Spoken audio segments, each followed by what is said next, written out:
Hello, namaste everyone. Please let me know whether or not you can hear me.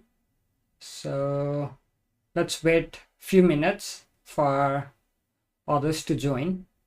Let's hope that there will be few more people to join so that we can get conversation started. And yeah, last time I was not able to stream because of my internet connection. So today hopefully there will be no disturbance. Let's hope that this will be successful. And this is a live chat episode where we can talk about tech, and also if you have any questions regarding Flutter or any other technologies like JS, NestJS, or anything that you would like to know, if I have any good answers to them, I'll give it to you. If I don't, I'll suggest you where you can find those answers. And also I'll talk about what will happen in my channel, what I have planned for 2021, what technologies or what kind of tutorials that I'll be creating. I'm hoping you all can hear me, right? So please let me know whether or not you can hear me. That my stream may be a bit delayed, but I'll answer you back. So yeah, let's talk. Send me your questions. Also, let's talk about Flutter. Flutter has recently released a new package, which I have just published a tutorial on.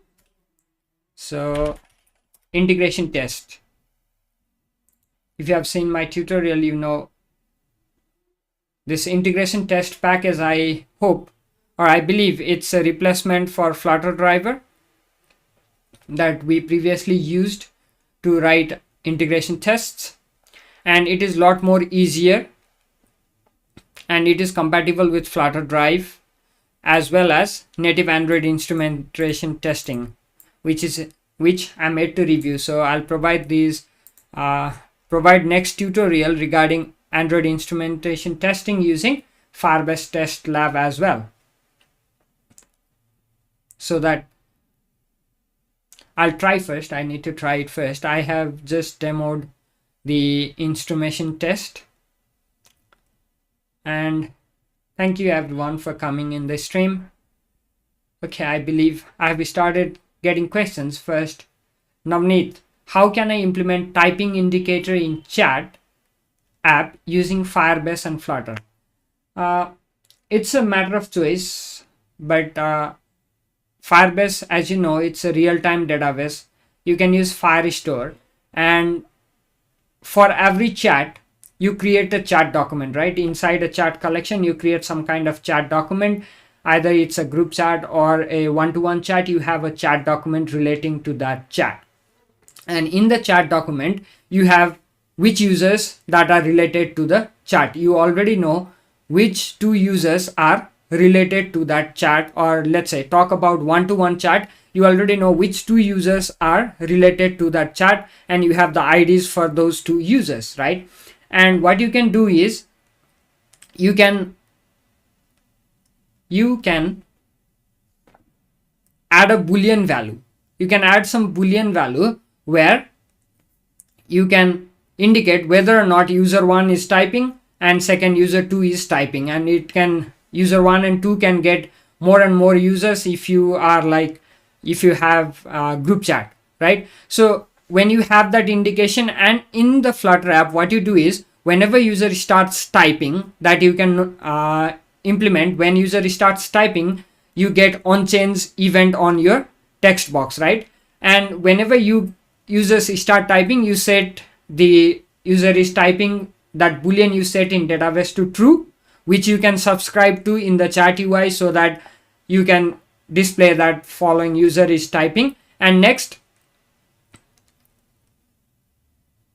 whenever typing stops, you create a timeout. So if user stops typing for a few milliseconds or a few hundred milliseconds, then you can change that boolean value to false again, and when it is subscribed in the UI, it is automatically changed to false. So I believe that answers your question, Navneet. Please let me know whether or not that answers your question. Sorry.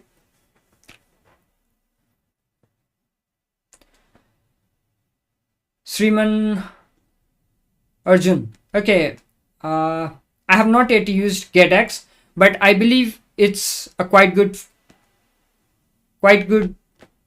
plugin, and I believe it has not only state management, but state management I believe was added later. It was first a dependency injection, so it has dependency injection, state management, as well as navigation support built in. So I believe it is good, and I believe it is a lot more good version of MoveX, right? So MoveX, you have to write code generators, you have to write some pseudocodes to get the generators working, but GetX, it's working properly without those kind of things. So yeah, I believe GetX is good.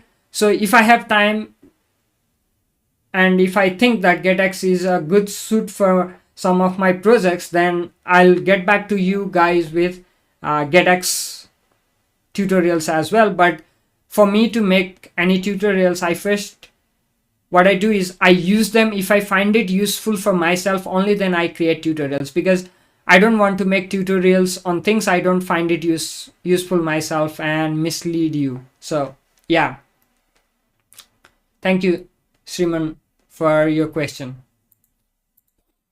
So in the meantime, I don't have more questions. Then I'll start talking about some of my plans for 2021. So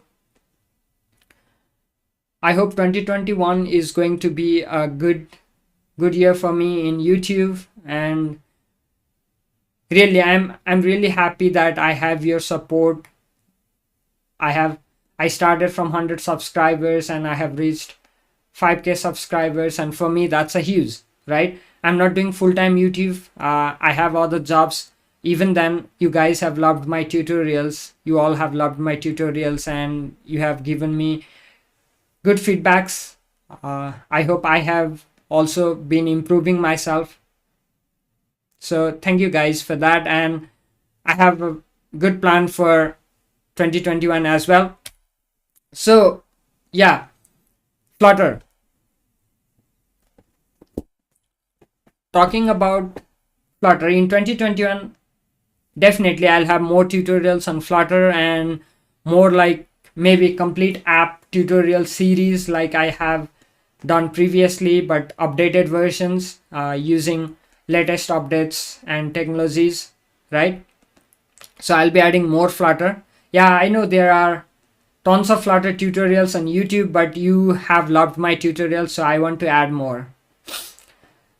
Navneet Singh, but I guess it will increase overall read write, which lead to more price. Please correct me if I am missing something. So overall read writes, yeah, it will increase the read write cost, but that is something you'll have to pay, right? Because if you want to add a typing indicator, there always has to be a real-time indicator that UI can subscribe to, and that has to change whenever user starts typing and stops typing. But that is in one-to-one chat, that is just 2 writes per message, right? Whenever one user is writing a message, that's 2 writes, and I guess it is reasonable, but I don't have any other better suggestions at the moment. If I find any, I'll be sure to let you know through my tutorials as well. And I have next question. What is the best way of implementing bottom navigation bar without redrawing the page? So you mean without redrawing the bottom navigation page, or without whenever we switch from one page to another page? So we don't want the previous page to rebuild, those kind of things. Please let me know what you mean. Describe it a bit. So what do you mean by that? Being grateful is good habit. Thank you, Lo. So I hope I'm pronouncing your name right. yeah, I'm grateful for all of you that you have given me a great support. You have supported me a lot, and you have given me a reason to keep making these tutorials. I love to share my knowledge, but it's of no use if nobody is there to listen to me. But you have been there to support me. You have been there to listen to my tutorials and give me feedback and support me all the way. So I'm really thankful to all of you. So Ayush, please clarify more about your question regarding bottom navigation bar. And yeah, so apart from Flutter, I'll be adding more Firebase related tutorials because I'm doing Flutter and Firebase tutorials, but really I have not touched the Firebase side, right? So I'll be adding more tutorials on Firebase, like how to use Firebase security rules, how to properly set up Firebase functions and use them in conjunction with our application to get more things done, and also optimize our read write queries as well. So I'll be talking those kind of things regarding Firebase. So I'll be adding a lot more tutorials on Firebase and its functionalities. Like I have not touched other functionalities like analytics and crashlytics, those kind of things. I'll be adding more tutorials regarding those as well. And yes, while switching from screen to screen without redrawing the page, what we can do for bottom navigation bar, right? So for bottom navigation bar, there are few ways. So when we have a bottom navigation bar, it's just like a tab bar, right? So when we switch from one tab to another, the previous tab should stay as it is and it should not rebuild. That is what you mean, I guess. So regarding that, when you implement a bottom navigation bar, you can use a animated switcher widget, and what you can do is, based on the index of the bottom navigation bar, you can switch widgets. And for keeping the state of widget that is switched whenever we switch from one page to another, to keep the state alive of previous widget, there is something called automatic keep alive state. Okay, if you make a stateful widget and use automatic keep alive state mixin, look for that. So if you use that mixin, then you can keep those widgets alive whenever you switch from one page to another, and if you go back, those widgets are alive and they don't have to be rebuilt again. So they are already built from previous activity.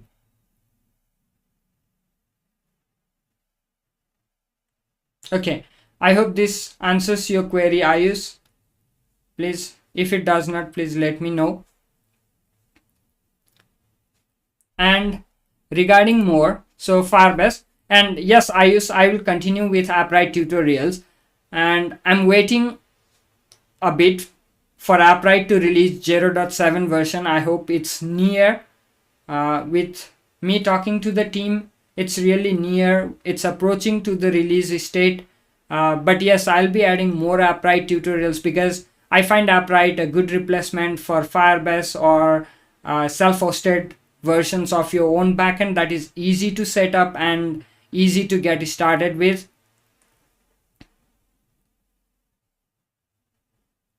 And yes, so I'll be adding more tutorials on AppWrites and its services. Like AppWrite is coming up in 0.7 version with, if you have watched my coming up features with AppWrite video, then you know that AppWrite is coming with functions like Firebase functions. AppWrite will have its own functions, and then also AppWrite is coming up, maybe not in 0.7, but beyond that, AppWrite is also coming with real-time support. Even now we can get a real-time support if we want by building our own WebSocket that can connect to AppWrite. But yeah, so more AppWrite tutorials are coming. And Navneet, just suggestion, make videos on widgets with its all available properties, material app with its all properties. Yes, Navneet, so thank you for your suggestion. Back when I was starting, I think initially I started that video, I think I might have one or two videos like containers and text widget regarding all the properties of particular widget. So Flutter widget series, I'll definitely think about that. I'll definitely put some videos out there. If you can suggest me, if you all can suggest me like which widgets that you want me to review. It's most beneficial if I review the widgets that are less apparent to everyone, that are useful but that are not readily used by everyone in the tutorials, those kind of things. But I'll definitely think about that. Yes. Dinesh, continue with Riverport quiz app series. Yeah, so I already have, I believe I'll have a final version up for that soon. But yeah, I had to pause that a bit for my calendar tutorial. So Flutter calendar tutorial was gaining a lot of interest, and there were lots of comments for updated version, lot of requests for updated version. So I had to pause the Riverport series in order to continue the calendar series. But I'll definitely, once I complete the calendar series, I'll definitely as well get a new next video on the series for Riverport and also complete it. No worries about that, Dinesh. So yeah, I'll be adding more tutorials on AppWrite as well. Next, NestJS. So if you have followed my Riverport quiz app tutorial series, there we built a backend ourselves using NestJS, and I believe it's a quite powerful framework for Node.js. It wraps Express and Fastify. We can use Fastify or Express along with behind NestJS. So it works on top of Fastify and Express. We can choose to use either Fastify or Express, which are two popular Node.js web frameworks. So definitely I'll continue more on NestJS tutorials so that we can be able to develop our own backend. We don't even have to use Firebase. Anuj, I want to learn Flutter, but I know HTML and CSS. Please help me where to start. Okay, Anuj, if you just know HTML and CSS, the first thing will be to learn the basics of programming, right? And I believe I have a video on Flutter developer roadmap, and there I have talked about these things. So if you do not know programming, start with basics of programming. And for that, if you want to learn Flutter, then it's best if you start with the basics of programming with Dart. So I believe there are quite good courses on Udemy for Dart basics. And once you know the general basics of programming, but you can learn the basics of programming in any language. But if you want to continue with Flutter, it's better to learn through Dart. So yes, learn the basics of Dart first to learn the basics of programming itself, right? So if you learn the basics of programming, then you can learn any programming language, and then you can learn any framework. So learn the basics of programming with Dart. You have to learn things like what are variables, what are constants, what are programming statements, what are loops, conditional, those kind of things. And if you know those kind of things, then you can easily apply those in your application. So please start from there and check out my Flutter roadmap video so you can understand what it involves or what you need to learn to be a Flutter developer. I make videos on animations and custom painters. Yes, definitely. So more videos on Flutter tutorials means more tutorials on Flutter, means I'll be adding more on those topics like animations and custom painters. I have not touched those topics yet because I'm not very good at it myself. So I'm still practicing about animations and custom painters in Flutter. But I have some plugins. I have reviewed some plugins that really help in getting started with animations easily, like Animator plugin. So do check out those videos and do try those plugins. They are really good and they are easy to use for animations as well. But yeah, definitely I'll add more animations and custom painter stuff with Flutter. Thank you for your suggestions, Ayush. And apart from NestJS, I have found a new front-end framework, that's Svelte. So I was previously doing React a lot, and then I found Svelte.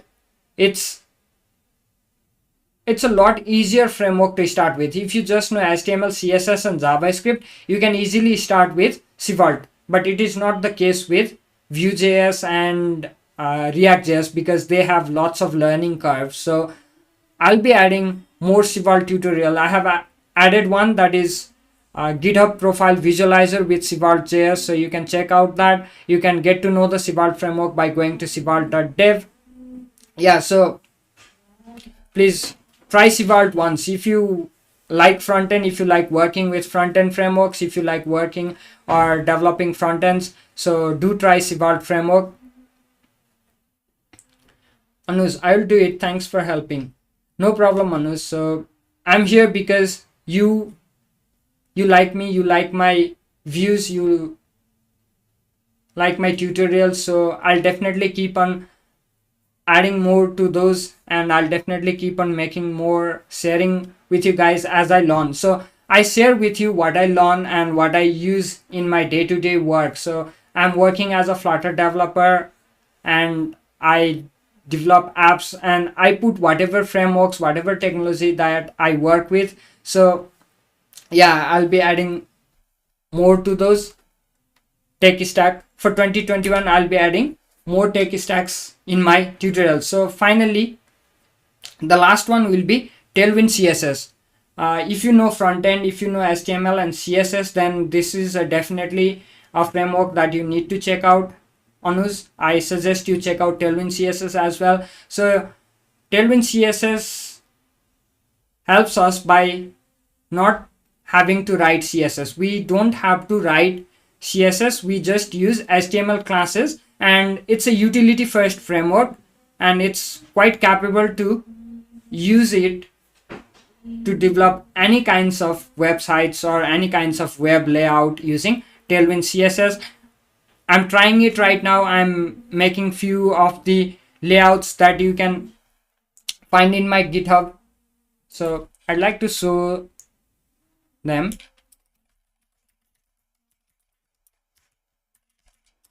So I have a Tailwind challenges repository where you can find my Tailwind challenges that I'm doing. And this is a responsive login UI. So it's a responsive UI for login. And next, redesign of Gmail. So redesign of Gmail layouts that I'm doing. So yeah, I'll be adding more of these Tailwind CSS tutorials as well. Aware owl. Sometimes it's hard to understand your code. That is, they are advanced for beginners. Could you please explain such codes in next videos? So thank you, Away, for your suggestions. So my tutorials are like focused in the topic. If I'm doing a tutorial series on application development, then I do not explain each and everything. I explain the process. I explain what things are involved, what technologies are involved, and how we can get up and running. And some of the things may not be apparent easily, but you have to practice more. All right, you have to practice more and more, but definitely I'll try to explain as much as possible from the beginner's perspective as well. So for beginners, you have to watch more and you have to practice more and more. You have to follow the code. And what I suggest is, if you don't understand something, try to look for it in the internet and try to change it and try it. What happens? So you'll understand what it does. If you try to change and update and modify it, then you know right what happens, and you understand what you can do with it. Also, reflex state management. So I'm not sure what your question is. Please clarify your question if you want my suggestions or if you want my feedback. So there are tons of state management options in Flutter, and yes, state management is required for last videos. You can find some of my tutorials on getting started with state management, what state management is and why do we need them. So you can find those videos on my channel as well. And yes, state management is useful. Ayush, I'm learning React. Should I continue React or move to Svelte? It's a matter of preference. So what I suggest always is my personal preference. I'm doing React, yes, but right now I'm looking at Svelte. I find it a lot easier than React and Vue.js.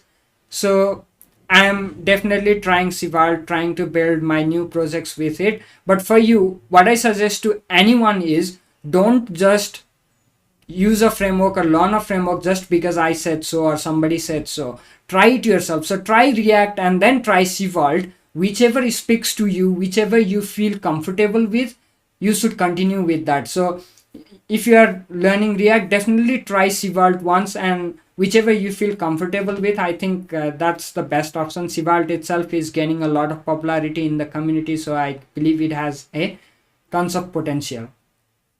Dinesh, is it enough to learn 4-5 notifiers in Riverpod to manage state in apps? I see there are lesser contents in the docs as well. So regarding that, I believe even a single notifier like value notifier or state notifier is sufficient to manage the state without using like stream provider or without using change notifier or future provider. You can handle all those with state notifier. That is a new package. So state notifier, or you can even handle all things with change notifier, but it's a matter of preference. So if you learn more, you are equipped with more tools, and the more tools you have, more easier it will be for you to architect a solution. So I believe programmers are all architects of solutions. We develop solutions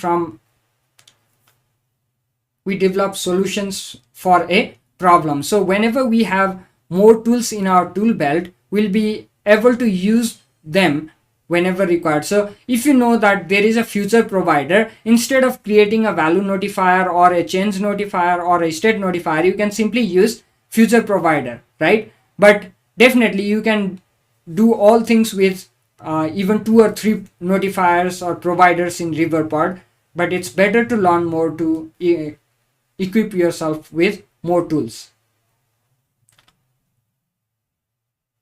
Berozgar engineer, Flutter state management like provider or other. So there are tons of state management options for Flutter, and if like provider you mean similar to provider, one is Riverpod already because it is by the same developer, just an improved version of provider, rewrite of provider.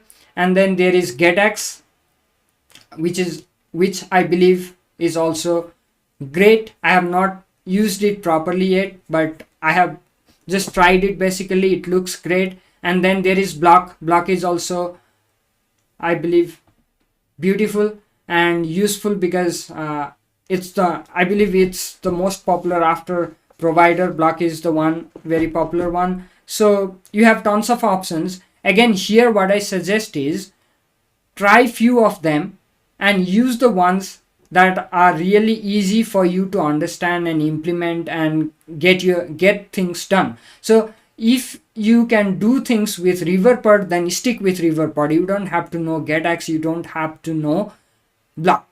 So whichever speaks to you, whichever is easier for you to understand and easier for you to work with, and that solves your current requirement, right? Then use that.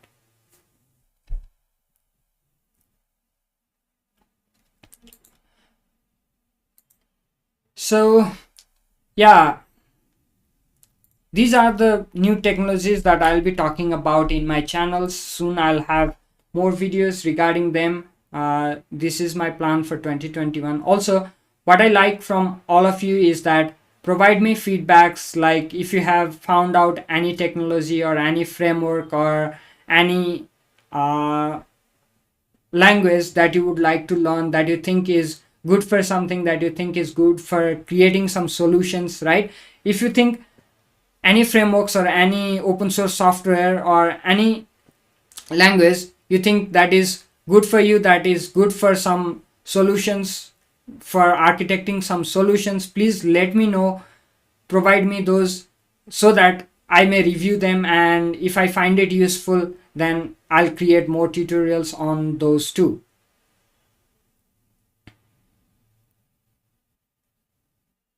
So there is no state notifier built in Riverpod, Dinesh. So I believe state notifier in Riverpod is again from state notifier package, but Riverpod has a state notifier provider. So Riverpod has a provider for that state notifier. So Riverpod itself doesn't have a state notifier.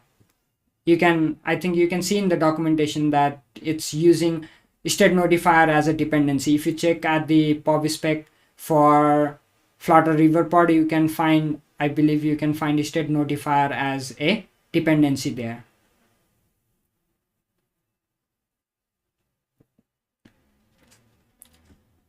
So yeah, please keep suggesting me, keep providing me your comments so that I can improve myself, and I hope you all can benefit from it. You all can improve along with me, because I share whatever I learn, whatever I find useful. Also, let me know what topics or what other frameworks, what language or topics that you would like to see in my channel. And I'll definitely look at the suggestions you all have provided. Like, I'll be doing a widget series, and I'll continue on the Riverpod tutorial and AppWrite tutorial as well.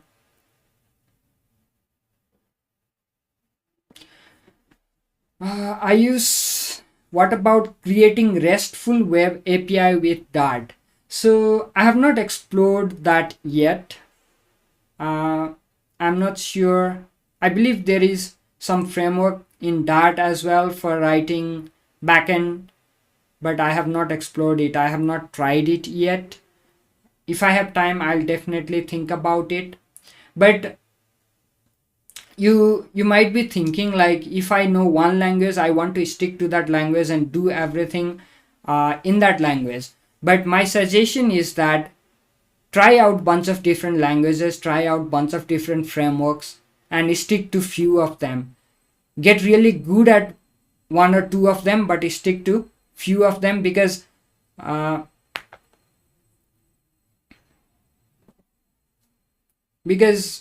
we never know what's going to stick and what's going to end, what is going to be there, what is not going to be there later on. But definitely I'll check out Dart for backend as well, but I'm not confident.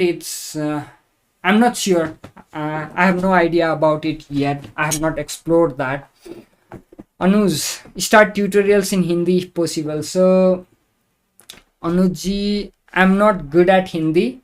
Yeah, I understand Hindi. I can speak Hindi because we Nepalese people, we grew under the influence of Hindi cinemas. But I'm not sure I'll be a good fit for making Hindi tutorials. And the suggestion for you, Pawan Kumar, I believe you know him because he's a GD from India and he's quite good. He has quite great YouTube channel as well. So he has started a separate channel for Hindi tutorials.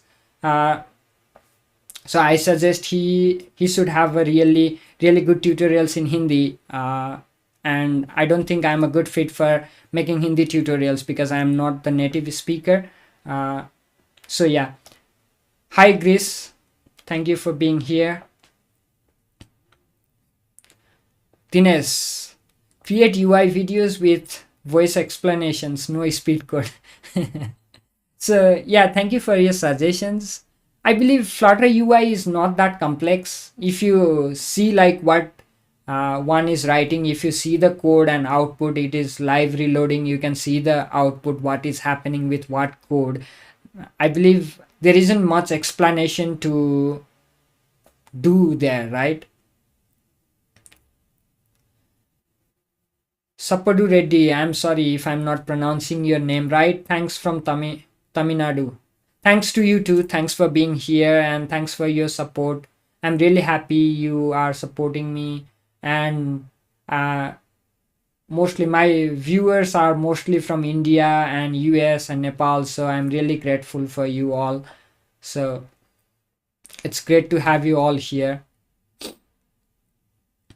So Dinesh, regarding UI tutorials with explanation, I don't think there is much explanation to do, but I'll definitely think of some complex layout. But if you have if you have suggestions, this is a very complex UI, please make a tutorial for this if you can. So if you have those kind of suggestions, definitely shoot it out.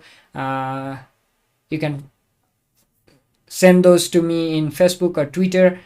I'll definitely try those and if I find them useful, if I find some concepts there that I need to explain, then I'll definitely consider making a videos. Thank you, Grace. I'm fine. I hope you all are good in this unprecedented time. We are going through difficult times. It's been a year, but yeah, still good, and still hoping for great, hoping for good times, more good times to spend with you. And also, if everything goes well, I plan on having more live streams, having more live talks with you all, making it a regular habit. Sapadu, how to think a React.js development way versus Angular development? So we are a group of Angular way learning React.js now. So yeah, I might have little bit of context regarding there, because before starting with React.js, I was working with Ionic. If you know, Ionic previously used only Angular, but now supports React and Vue.js also, I guess. So yeah, I definitely learned Angular for few months. I believe it was around 6 months. Then I switched to React. If you come from a Angular way, you have to think like Angular is a complete framework. It has like opinions about everything. You have to do this, you have to write this structure, you have to write in this format, you have to use this state management, this is the way to manage the state, this is the way to transfer data. Those kind of things are there. But talking about React.js, React is a library instead of framework. It has like less and less opinionated. It is less opinion. There is less opinion about what to use for state management. You can use MoveX, you can use Redux, you can use other alternatives, Flux as well, and those kind of things. So thinking from a React perspective, I guess you have to be open-minded. You have to like explore many different things and use the things that support your need. Like previously in React.js, I was doing React and Redux heavily, but when I found out about MoveX, when I tried it, I felt that Redux had a lot more boilerplate than MoveX. So I switched to React and MoveX. It was a lot easier, lot less code I had to write, and lot easier for me to manage. But anyways, as I suggested previously, all you have to do is you have to try few things and then stick to the things that speak to you, right? If you try MoveX, if you try Redux, and if you try Flux, and if you try all those three things, just try it for 1 or 2 days or 1 week, then you'll understand which one is better for you. It's not that one is better than other, because they all have their own like pros and cons. What you have to do is you have to use the ones that are good for you, that you can understand and implement easily. All in the end, what comes to is two things. One, that should support your need. What is your need? It should support it. And next, it should be easier for you to work with. It should speak back to you. So currently it's been 2 years I am doing Flutter heavily. I'm working with Flutter heavily, and it's because Flutter speaks to me well, and Flutter has taken my career to next level, thanks to all of you as well. Thanks to all those who believed in me, that from starting supported me regarding Flutter. So it speaks to me. I can do well with Flutter. So you have to resonate with the technology that you are working with. Chris, hard times, lost my job. I can understand. So we are having similar difficulties. Everybody has their own problems, everybody has their own situations. So all you have to do is keep moving forward. You have to keep working, because when bad days come, you have to remember that there were good days. Now there are bad days, but again there will be good days if we keep on working. But if we lose hope and if we stop working, then we'll never see that good days, right? And you have to, there is one popular saying that I like the most. So when going gets tough, the tough gets going. That means whenever you feel that you are at the last stage, you can't do anything, you have lost everything, you can't do anything more, then that is the time that that hard time is going to pass. That is like almost over. You have to understand that, and you have to keep working.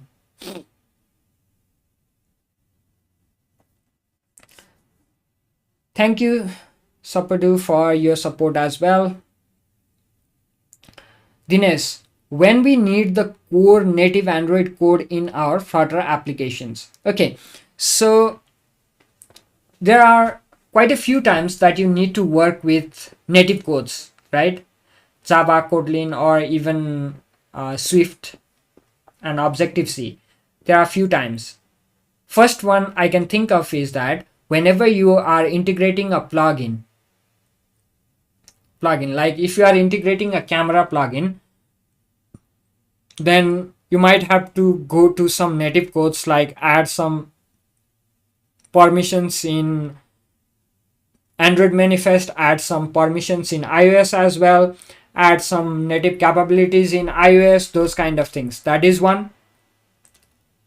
And next I can think of is whenever you are searching to achieve some native functionalities in Flutter, or for that matter any other cross-platform framework like React Native or NativeScript or even PhoneGap, whenever you want a native functionality and you don't have a plugin that's already built for that, then you need to build your own system, right? You need to write your own method channels and write your own code in the native side that can access the native functionality and give you back those values and those properties in your Dart code. So I can think of those two times that you need to write native codes, but it's always handy to have that native knowledge, because it gives you more understanding of how things work, and whenever there is a challenge, whenever you have an error, you can understand better.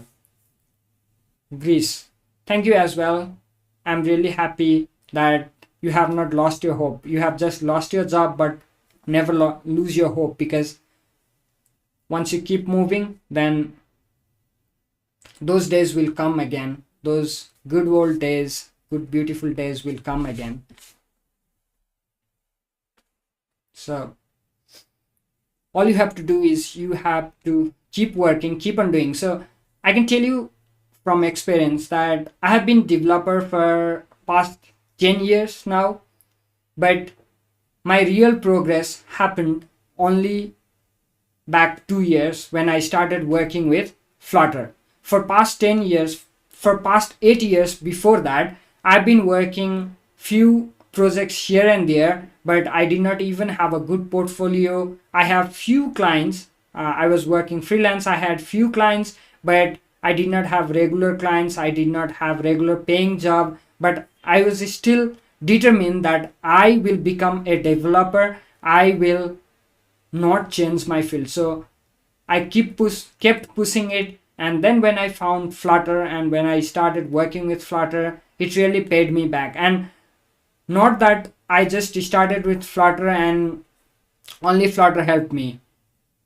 My past experience for 8 years that I had with the system architecture designing, database designing, and doing backend and frontend, all those things compiled, and that pushed my knowledge and experience a little further, and Flutter took it to the next level by giving it a visual. That is what I believe. So Flutter is really what it was, just the tipping point. However, what I worked for last 8 years had always been adding those points in my career, adding those points in my work, in my profile, so that I was able to progress a lot faster with Flutter. So you have to keep going, you have to keep working. And I remember the Stanford commencement speech from Steve Jobs, where he said that looking forward, you can never connect the dots. So right now, if you are doing something, you can not find out what you'll use this in the future, or what benefit it will provide you in your life. But after 10-20 years, when you look back, all those things will have added and made you who you are. So you have to keep working. Yeah, so I'm running out of questions. If you have more, please do shoot them out, because if there are no more questions, I'm done with the announcement for today, and I'm done with like interactions. If you don't have questions, then I'll end my stream soon. But if you do have, please push them forward. I'll be here till I still have 15 minutes if you have questions. But if you do not have questions, then I can end the stream. And I'm really thankful for you all that being here, taking your time to come in my live stream. I hope I'll do them more. If you find it useful, these kind of interactions, if you find it useful, I'll do them more. And also, you can post your questions in Twitter. You can tag me on Twitter if you have any questions. So if I do a regular series, I'll make sure to answer those questions in my live or recorded videos as well. And to let you know, my Flutter calendar tutorial, the updated version of Flutter calendar tutorial, the second episode is going live tonight, I believe at 7:45 Nepal time. And also I have a third episode in plan, which has some bonus materials, most requested features that you have requested. I have added those in my calendar tutorials, and also I'll be adding more. So I have got some requests like hourly calendar, those kind of things. So I'll try to add them as well in my calendar tutorial. Greece, have you tried hooks in Flutter? I'm not sure, so I don't even know what is hooks. I'm sorry. Dinesh, thank you for all your suggestions. You are most welcome, and thank you for being here. Thank you for making it interactive, and thank you for all your questions, all your suggestions, and thank you for making this live stream live, because without you, this live stream will be dead, right? So if I'm the only one doing the live stream, there is no one to interact or watch me, so this would be dead before even it starts. So thank you all for your support. And Chris, I'm sorry I have not tried Hawks 8. I don't even know what it is, but I'll definitely explore what it is in the coming days. And yeah, thank you all for being here. It was wonderful. And now I'll end the live stream. See you again soon. Oh, sorry, Flutter hooks.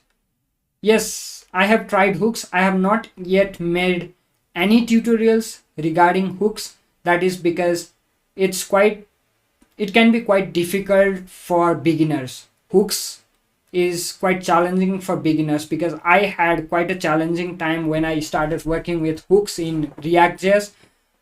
It feels like quite a bit of magic is happening there behind the back, and it might be difficult for us to understand what actually is happening. So definitely, if you think that you want hooks tutorial, you think that it's useful, I'll definitely consider adding tutorials to that as well. And with this, I'll end the stream. Thank you all for being here. See you again soon in the next and upcoming episode.